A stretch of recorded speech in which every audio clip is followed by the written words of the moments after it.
Namaskar. Good evening. It's 8:30 again at night in India, and we are again back after 24th April with the fourth episode of Cradle Webinar Series worldwide in its second season. Cradle started its journey in December 2020. It offers scope for deliberation, discussion, debate, and questioning on the existing premises of human development, growth, unfurling human potential, and how to solve problems and agony in this world. So, today is a fourth session, fourth episode in the second session, that is second year of Cradle Webinar Series. You are all welcome. Good evening, good afternoon, good morning to our audience who have assembled in the Facebook page from all over the world. We are happy that we have garnered 700K viewership in our last session, a growth from a meager 50K in the first episode. So, in today's episode, we'll discuss about human development from silos to holism. Today, with me, there is Professor Amitabh Kundu, a stalwart in the field of human development. Currently, Professor Kundu, welcome you to the interaction. Currently, Professor Kundu is Senior Fellow of World Resources Institute and in the Research and Innovation System for Developing Countries. Professor Kundu retired from Jawaharlal Nehru University, New Delhi in 2014, and he was visiting professor to various parts of the world, including US and European universities. Professor Kundu had many crowns in his career. He was the chairman of ex-Sachar Evaluation Committee on Minority Affairs and also its Diversity Index Commission. He is currently heading 3 committees of Government of India on Labor Survey and other aspects. He was also member of the National Statistical Commission. Professor Kundu, you are welcome to this session, and we are happy that you are going to share your experiences, your opinions, and your deliberations in different fora all over the world. And in that way, our audience will be getting chance to ask questions also. Let us begin. See, 2015 was a watershed in the history of human development. From anthropogenic development bias to the Paris Climate Accord in 2015, and then sustainable development goals from the millennial development goals, we had actually striking the right chord. So today we'll be discussing about this transformation. By the by, I should also introduced Professor Kundu through his transgenerational identity also. Professor Kundu, over 3 generations, belonged to a family which had been initiated to Sri Sri Thakur Anukul Chandra. His the social, spiritual, developmental reform movement of man making. So he brings together two very diverse experiences within his lifespan, and he spreads that through his knowledge offerings. Professor Kundu, my first question is, we are finding that we are going from the notion of development in the dominant paradigm to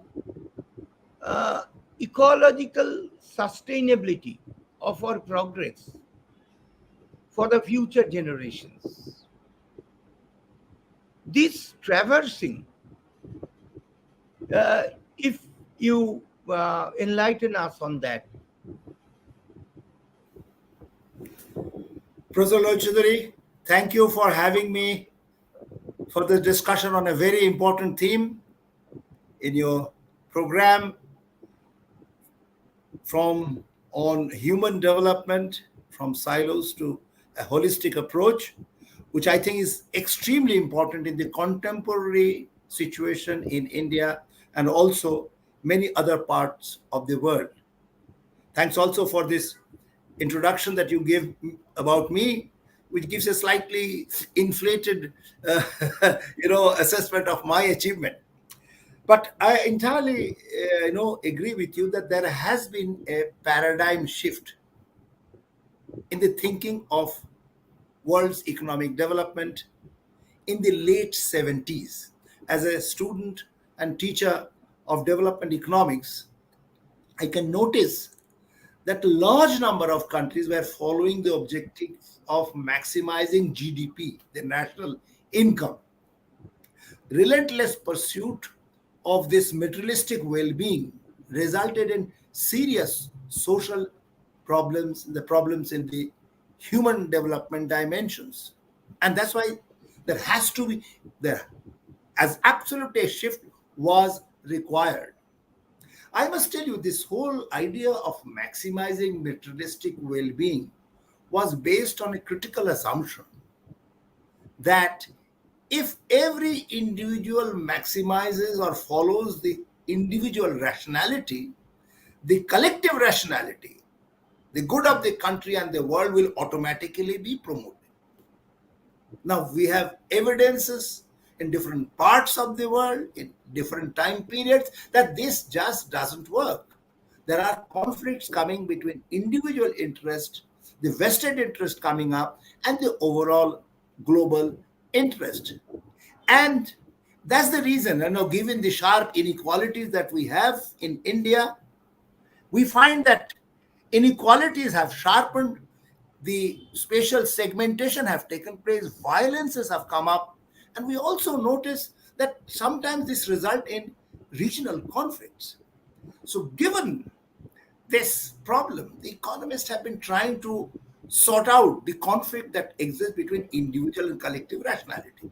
For example, under the communist system, it was decided that the conflict will disappear if the land and all the properties are owned by the state.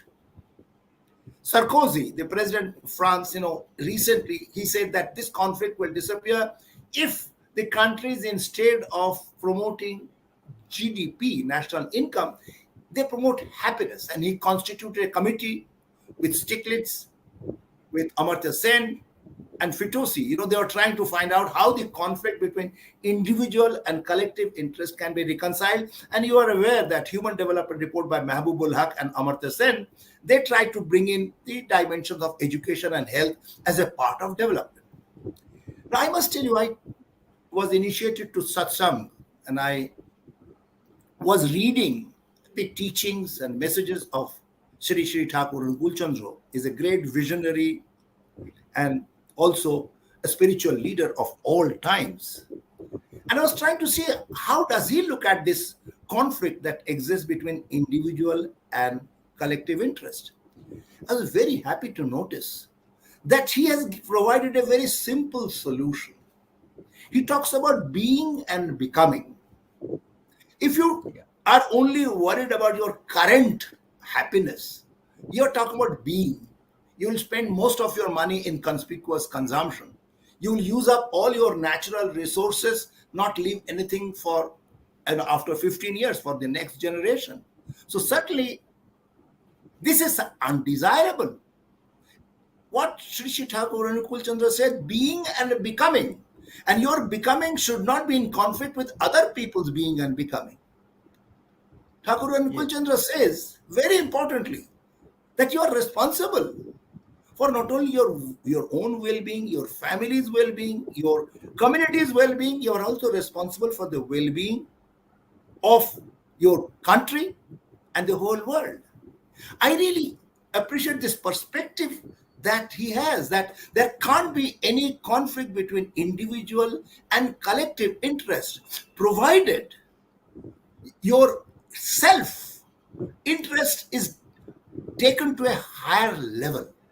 And that, he says, is possible if you live your life in a proper manner. A And quick your education system, your family, your varnashram, if you have that culture coming, not necessarily from the formal education system, but these values will come through right, right. family and the surrounding, the lifestyle that Thakur talked about, then this conflict cannot exist. You cannot promote your self-interest and being and becoming at the cost of somebody else or at the cost of nature. So this conflict can be resolved by appropriately regulating the human behavior as per certain values.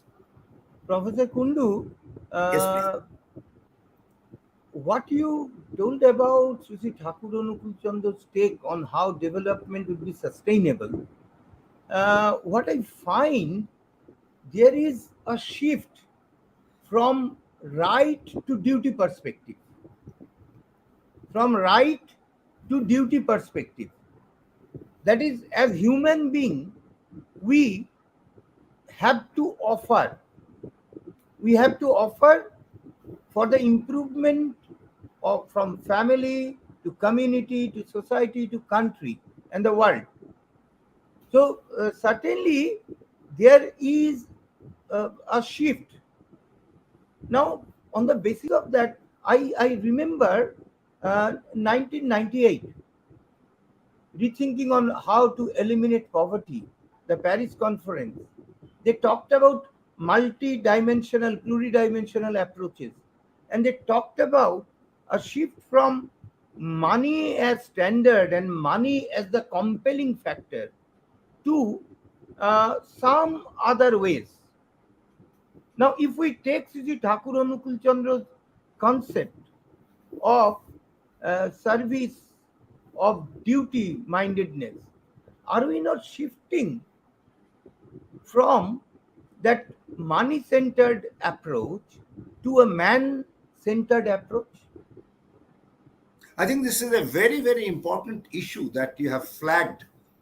You see, the clear shift that you find in the thinking and development economics is evident from the fact that we have moved away from maximizing income to human development, which includes not only the material well-being, education, and health, and Yeah. also the money standard measurements were in terms of income, in the dollar terms, the world currency, also number of cars, number of air conditioners, washing machines, and mobile phones. But that has been now happily kept, of course, as one component, but you have Yeah. brought in the sustainability issues. If you are rightly bringing in Thakur Ankul Chandra's concept of money standard moving towards human standard, then I think it's extremely important that for human well-being and becoming, it is necessary that we address the issues of resource exploitation, depreciation of natural assets.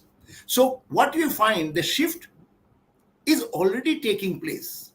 Most of the international agencies are bringing in the aspects of sustainability. In 2015, we have shifted from MDG, Millennium Development Goals, to Sustainable Development Goals, which we have to achieve by 2030. We bring in indicators of climate change, water pollution, air pollution. And another shift which has taken place in 2015 is addressing the poverty and deprivation at the micro level. So again, you find a shift from money standard to human standard, because you are bringing in indicators like life expectancy. Most of the world development reports are not measuring. Now they realize that maximizing income doesn't bring happiness. As I told you, that Sarkozy, even in France, he talk of setting up a committee. Now we have maternal mortality rate, access to drinking water and sanitation, and these are the parameters through which the development is going to be measured. I was looking at, some of his writings of Thakur Anukul Chandra. In many cases, he says that the state has a responsibility Yeah. vis-a-vis the vulnerable sections of the population. He says freedom is important. The law and court should not regulate life. It is not possible. But nonetheless, a welfarist proposition was very much built into the Thakur's thinking when he said clearly that money standard must be replaced by human standard and bring in the indicators of human development in the context of overall progress and measurement. Thank you. So, yeah. So he talked about minimalist state. Absolutely.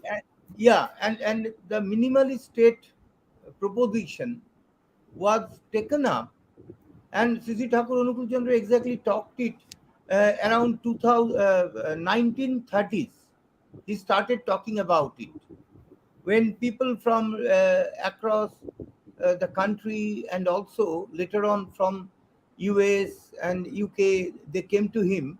So he started talking about this, and started talking about the tradition trail, which should not be broken, but which Right. should be uh, brought into a tradi modern um, evolution, transformation, which today the development is talking about the transformation. Even in sustainability, they are talking about the qualitative transformation. My question here uh, is, we are certainly finding a shift from reductionist thinking in terms of money, in terms of specific gadgets, in terms of specific changes, to a holistic approach. To a holistic approach. And man is in the center of it. Now, with reference to these, so we come to another question.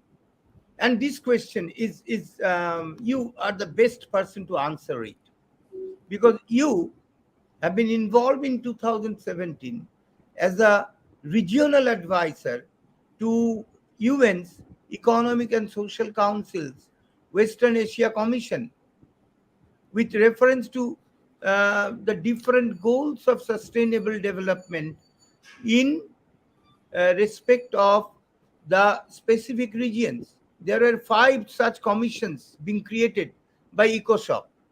In one, you were the regional advisor, and you had deliberated on it. So, would you please enlighten us on how to transform this human development indexing into something broader and something which can be universalized, uh, taken from the countries, eastern countries, because Professor Lochadari, you have, yeah, sorry. yeah, because You we know, have so far taken on the basis of empirical evidences, on the basis of time period studies from the western horizon.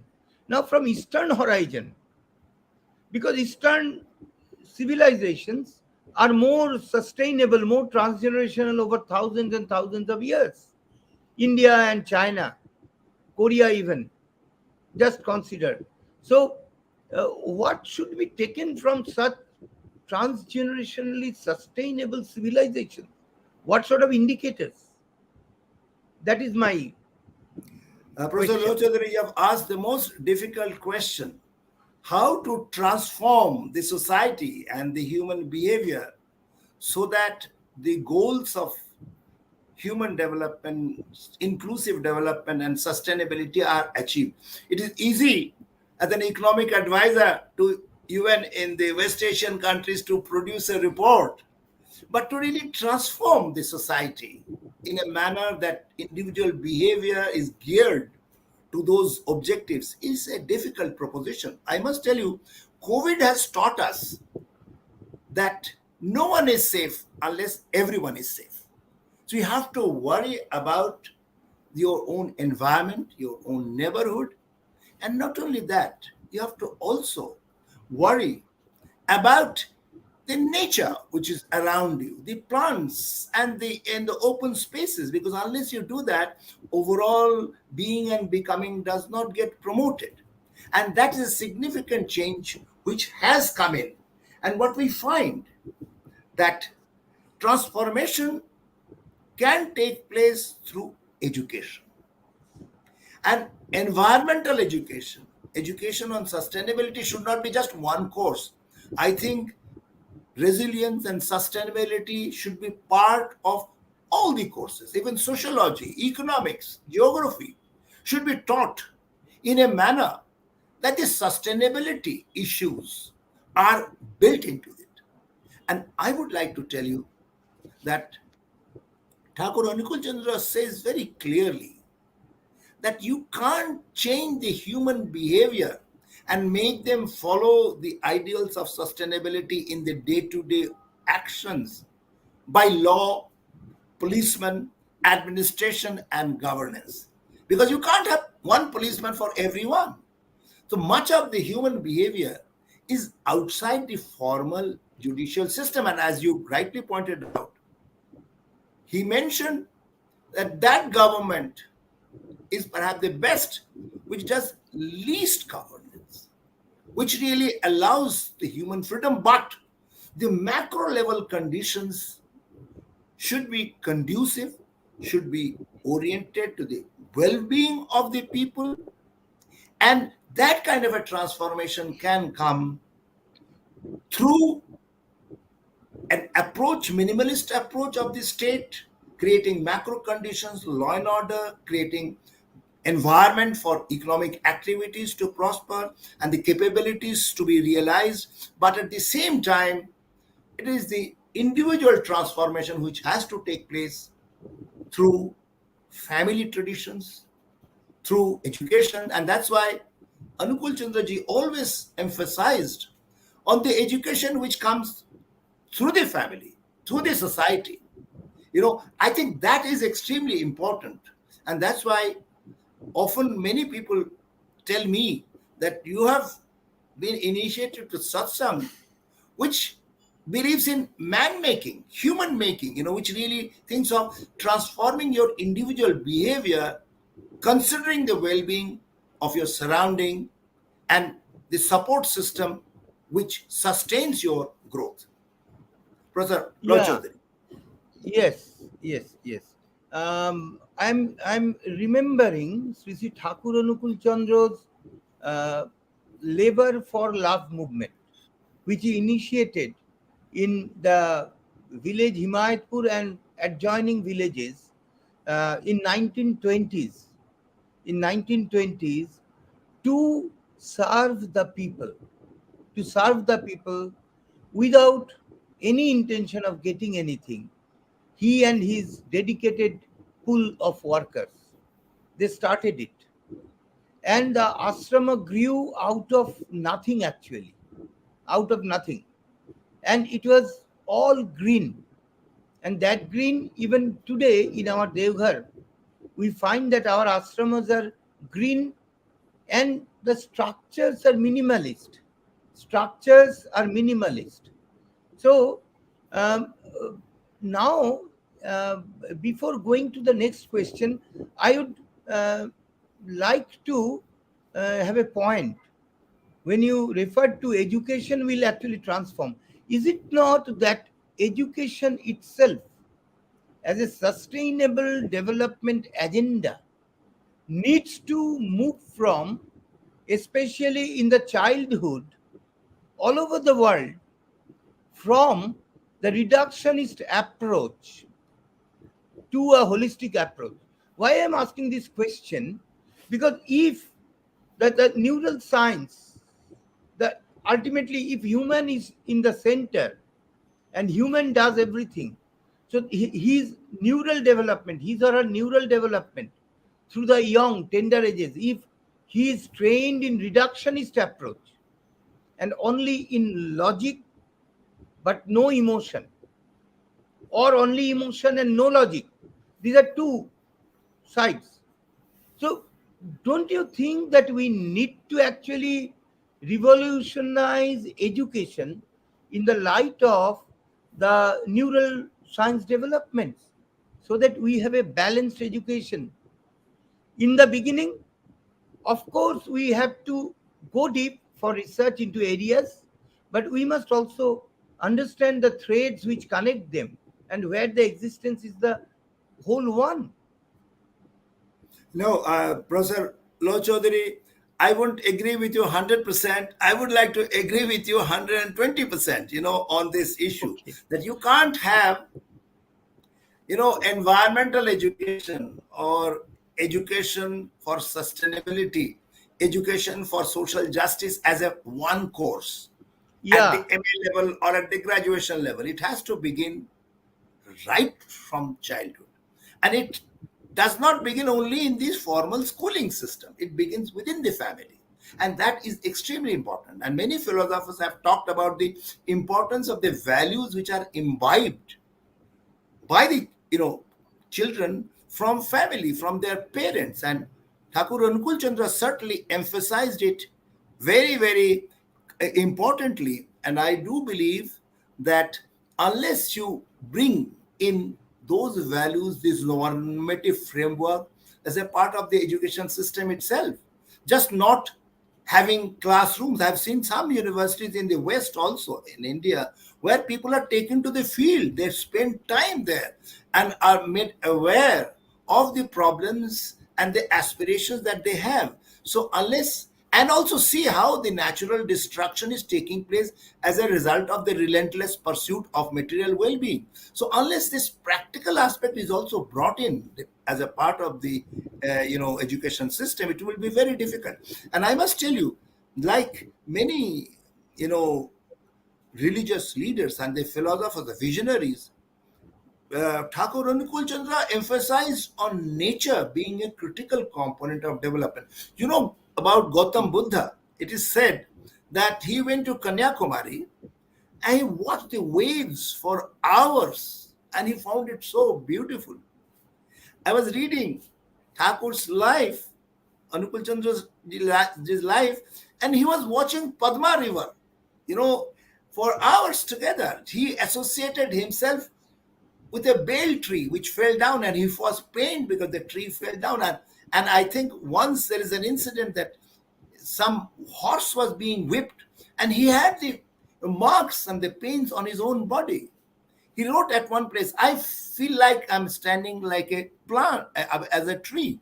Tagore said the similar thing, Ami stobdho chapar turu, I'm a tree. So no, basically this education wherein you bring in the whole life system, the support system into your understanding of reality, into your decision making is extremely important.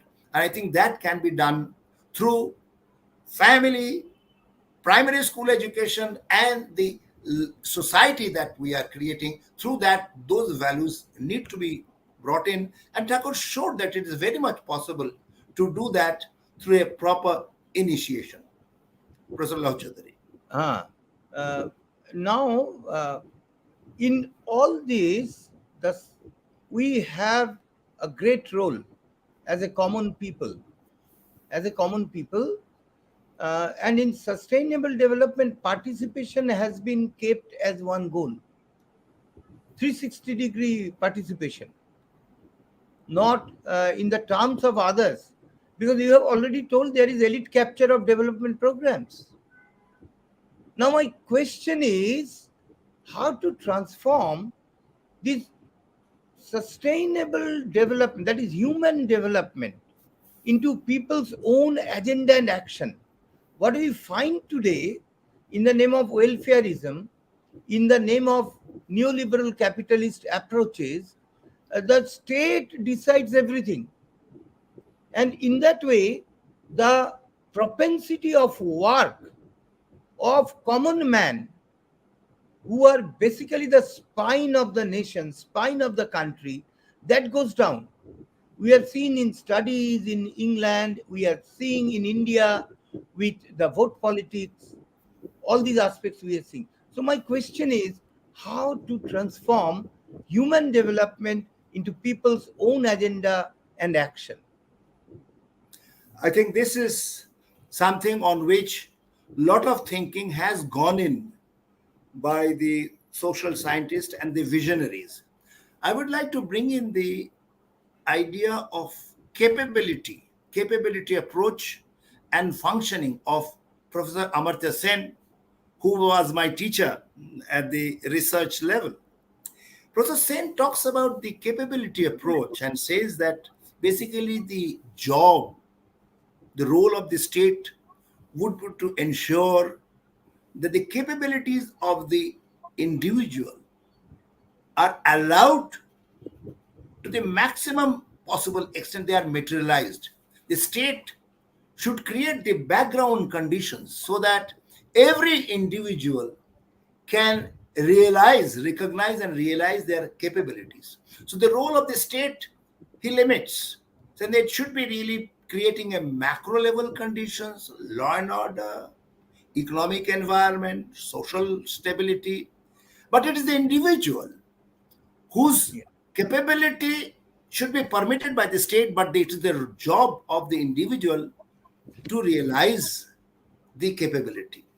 Now, Thakur, as we have already discussed, he talked about the limited role of the state, some welfare intervention for the poor and vulnerable.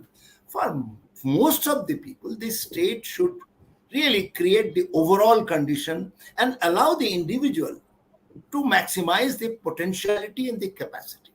Now, I must tell you, there are critiques of Amartya Sen's theory of capability, and the criticism is that how do you ensure when the individual is following the self interest to realize the capability, the vested interest would not come in.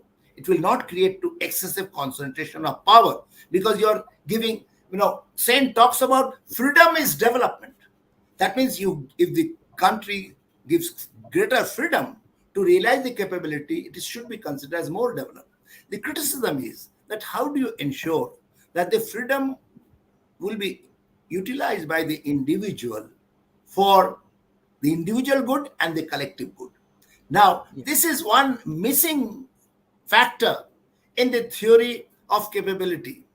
And when I was looking at Sri Thakur Anupul Chandraji's writing, I think he has found a solution to that. He says to ensure that the no conflict exists between individual interest and the collective interest, and the capabilities are realized to the fullest potential, but that does not become detrimental to the overall society. He talks about, you know, being and becoming. And Yeah.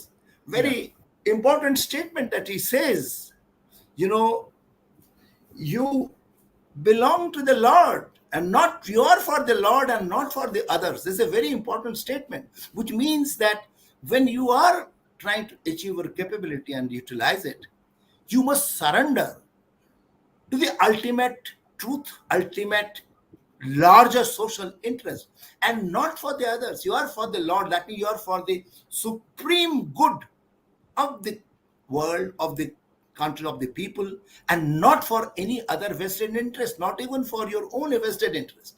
But then the next sentence is, because you are for the Lord, you are for the others. That means the moment you surrender your own self interest and work for the supreme good, you are automatically working for yourself and everyone. So the conflict gets resolved provided you understand the larger good and surrender to it. And the moment you work according to that you are not only catering to your own well-being but for others. Because you are for the Lord, you are also for the others. I thought he found a wonderful way of really finding the missing gap in the theory and bridging this a deficit which was there, by saying that individual must work in the larger collective interest without any conflict. Yeah, Pratalocha. yeah. When I read the book by Ray Archer Hauserman, Ocean in a Teacup, the story of Sri Thakur Anukul Chandra, there I found two very interesting words when he was explaining Thakur. That is, one is interestedness and one is interconnectedness. These two aspects, what you have told, that how as a human being I feel I'm one with one and all. That is a very, very important aspect of spiritual teaching also. And in our sustainable development goal, the spirituality is also brought, though not in a very nuanced way, but it has been brought. For the first time, it has been accepted that we must have spirituality. Um, I remember when I was in Assam University, we started a project in which we took the perspective of Sri Sri Thakur Anukul Chandra, the labor for love movement, and also the interinterestedness and interconnectedness in a development program in 3 villages. And with that, we made use of the concept of primacy of community and society by Tagore. So, uh, after say, we began it in 1998, the same year the poverty rethinking conference was there. Then APJ Abdul Kalam started Pura, the urban ambition for improving the rural area. But we had a different take of it. It is developing community from within, because elite capture was happening to a very great extent, and the money that has come to different places all across the world in the underdeveloped countries, these could not actually bring up, except 2 or 3 very small countries, to the level of the developing stage. So how to answer it? So we started working, and we put it in a 20 years plan to see, at least in the first generation, second generation, there is transgenerationality or not. And it is really happening. We did it because we needed the empirical evidences that it happens in our own approach. What I find deliberations, from your deliberations, that there is certainly a move to the serving others approach. We are going back to that volunteering, aparigraho, the Indian concept of aparigraho, volunteering. We are going back to it. We are going back to it. So, but at the same time, we have to make a balance between duty and right. Duty and right, we have to make a balance between. Uh, so my last my last question will be, uh, how our being and becoming can bring us to the nature's fold, uh, so that we can have a priority on nature and we try to learn us as a part of the nature. How it can be translated into a proper sustainable development approach for ecological sustainability of the entire ecosystem, human ecosystem and the natural ecosystem. I think what you are asking is that what would be the institutional mechanism and the government system Yeah. which should ensure that the considerations of sustainability and also the collective interest are really translated into action, because there are a large number of institutions which are working. There are central government, state government, local government, there are social institutions, non-governmental organizations, and also there are big market forces, multinationals coming in. And how do you ensure that this multi-dimensional poverty gets properly addressed and the issues of sustainability gets addressed when there's a diverse system of institutions which are functioning? How do you ensure that there will be coordination, then will working together and promote the overall social goal? I think this is an important thing, that while we all believe in India and many of the countries of the world in democracy, we believe in people's participation, we believe in you know uh, creating decentralized institution, giving them autonomy. But the issue is, how do you ensure that they will work all together? I think that's a Uh, very important point. And I just think that I will just mention one statement, Professor Chaudhary. I really like that sentence so much. Thakur Anukul Chandra says, এক আদেশে চলে যারা তাদের নিয়েই সমাজ গড়া. If you want to build a society and promote its development, he says there has to be one unified macro level perspective. There has to be some framework within which all the institutions must work. We are not assuming that all the institutions will be perfect and work together. There should be a mechanism of changing the institution. There should be a mechanism of changing the law. But when that exists, a legal and administrative system exists, people should work within that framework. And I think that is extremely important, that if diverse institutions work in with a diverse interest, then obviously your overall promotion of human development, from moving from silos to a holistic framework, will be very much disrupted. And I think you have raised an important question of interinstitutional coordination for the achievement of the ultimate good, which would be a very, very important point to end our discussion. yeah. Unless there are some questions and you would like to take that Yeah, also. yeah, yeah. We have say 1.5 minutes time. So my last question and your answer will be very brief. Individual, family, society, religion, and polity. How do this connect to prosperity with equity and regenerative economic progress? I think my answer will be even briefer than your question. The whole discussion was exactly that different agencies which are working within the framework of development, there has to be a macro level agreement about the broad framework, which is promoting the being and becoming not only of yourself but of your neighborhood, and having a balance with ecosystem, with the animal world, with the planetary world. Unless you maintain that balance, and if you do not use them as supportive system, rather exploit them, certainly this coordination that you're talking about among different individuals, different institutions, will not be achieved. Now, so the point from Thakur Anukendra comes here, the common orientation, that is manush apon taka por joto parish manush dhor. Manush. So from money standard to man standard. Now it's time that we take some questions. I find in the question box some questions are there.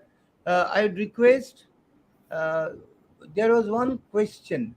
Riddho Dipan Dasgupta has put forth a question actually. Uh, right. Riddho, please. Riddho, please. Okay, it is on If he the can be screen. unmuted, he can join, he Yeah, can yeah. ask. Would Mr. love an Dasgupta, Riddhi. elaboration. Riddhi Dipan Dasgupta has asked, would love an elaboration of the aspects of the love for labor movement as mentioned by Professor Loho Chaudhuri? Would love an elaboration of the aspects of the love for labor movement as mentioned by Professor Loho Chaudhuri? Professor Kundu. Brother Lochodi, the question is to you. It will be Okay, unfair. okay, okay, okay, okay. So, um, uh, see, the root of Sri Thakur Anukul Chandra's concept of love is, he says, love means to reside in welfare of others. That is love for others. That is love for others. It means that if I love someone more than my own closeness to him or her, his or her welfare, his or her personality development, his or her free will development, this would be my area of concern. It's a sort of the Gita's Nirashokta Karma. That sort of an approach Sri Thakur Anukul Chandra had taken. So, read this question: would love an elaboration of the aspects of the love for labor movement? Yes, in the love for labor movement, to develop poor people of the area in one farthest corner of East Bengal, in the district of Pabna, Sri Thakur Anukul Chandra actually demonstrated it. When in development program, the interest of different countries in the donation programs or the different NGOs in their publicity program happens, perhaps this love quotient comes down. Next question. Is, is there any other question? Yes. Riddhananda Mohapatro asks, well, this question is for you, Amitabh. How can the Yeah. scale of human development balance the formation and use of human capabilities? Uh, just reverting back to your beautiful answer, I would say, if I have to define love in one sentence, to my mind, love means responsibility. You Yeah, can't say that I love, and in fact, in Thakur's teaching, he says, "Oh, I love you so much, but কিছু করতে ইচ্ছে করে না, I don't want to do something, So I right. think love really means, if you don't have a sense of responsibility, I then certainly it is not love. So love for nature, love for labor. I can tell you one interesting case. Lord Maynard Keynes wrote in 1929-30 that my grandchildren, that is by 2015 2020, they will work only for 2 hours a day, because technology will be so advanced that in 2 hours you'll produce everything that you require. But what we find today, that number of hours have not gone Yeah. down. People are working same number of hours. Yeah. To some extent, it is love for labor. 10 Nobel laureates wrote that many people are working, like you and those who are listening. They are, into it, not because it is a labor, it is love for labor. They are happy about it. You spend hours in Vishwabharati, in Assam, beyond your official hours, because you think you're doing something. You don't feel that this is a difference between work and leisure. You're happy about it. So I think that is the Yeah, right spirit. it gives happiness. And Right. as far as the human development and human capabilities are concerned, I think the different governments under the new sustainable development goals are focusing on creating capabilities, creating health education system, which was not there in the 70s. In the 70s, it was felt that you increase the income and people will automatically be well off. No, the macro conditions are being created, and the global institutions are managing the information system in a manner to ensure that the overall capability creation takes place, and that goes into development process as an input which can increase not only the material well-being, but social well-being and promote human development. Yeah. Thank you. You can have Any the. other Is there any other question? question? Yeah. Uh, Shati Sarkar asked, Thakur's ideas of Ishtovritti and Sustayani, how are they related to alleviation of poverty at individual level? Professor Kundu. Uh, in fact, I was initiated to satsang philosophy in my childhood. And first thing that I asked, early morning you get up, do Ishtovritti, Sustayani, that what is the relevance? And some of my friends in the school and even in the colleges would ask that, you are such a studious guy and you waste time. I said, look, it is the time that tells me that I'm working for Ishto. There is a goal, and that develops a culture in you that you, at least for some time, small amount of money you put in the name of the ultimate goal, and that, I think, develops a culture in yourself, which is very important. When you carry that mental mindset into your other activities in life, that brings in the ethics into your behavior. So I think Ishtobriti and Sostayani are very important in creating the mindset of the people of thinking beyond your own limited interest and encompassing the interest of the others in the society in general. Thank you. Ah, right. Now, in Ishtovritti, what a person, an initiated person does, as Professor Kundu has told, there are few other aspects. The aspect is every month, at the end of every 30 days, when he sends the money to philanthropy for development, at the same time, he keeps money that he would feed at least two persons, one needy and one from the fraternity. So if you count the around say 5 to 6 five more than 5 crores of satsangis, if they practice it without any publicity, that is in a month around for every person there would be around 5 crore people fed one day's food. That is humongous, very Professor Lochadri, humongous. can I make one point? Professor Yeah, Lochadri, yeah, I did a study of Myanmar, Burma, and per capita income is one third. I'm talking about before 10, 12 years, and people are poorer, land productivity is much worse than average India. But believe me, I did not find any malnourished child, and the official data on malnourishment, anemia, etc., are much better than many countries which are in the middle income level. Why? Because there is a exactly taking the same philosophy of Ishtovritti, giving some small amount every day in the name of God, in the name of Ishtar, which is really, as you rightly said, it is used for you know feeding and also the well-being, basic well-being of the people. I found that any malnourished child can go to a Buddhist temple and get food. If some parents are going to work, yeah, children can go, and there is a support system which has been created.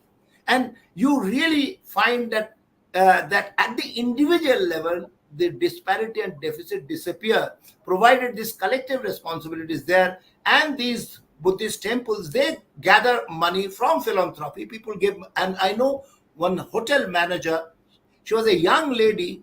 She had just started her business, and she said every month she feeds 20 people.